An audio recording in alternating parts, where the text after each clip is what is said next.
conjugation sa verb nga to have gikan sa affirmative or ginatawag po din nato siya og positive na statement ngadto sa negative og interrogative form.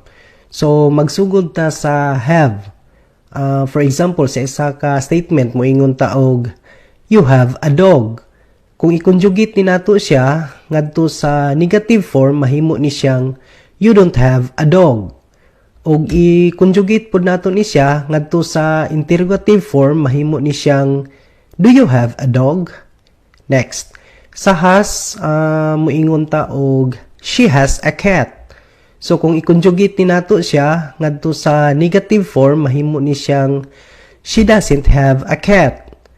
Og i-conjugate po din nato siya ngadto sa interrogative form, mahimo ni siyang does she have a cat? Next, sa had, moingon ta og we had a lot of work. So, kung i-conjugate ni nato siya ngadto sa negative, moingon ta og we didn't have a lot of work.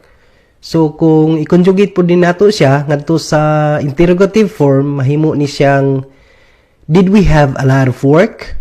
Alright.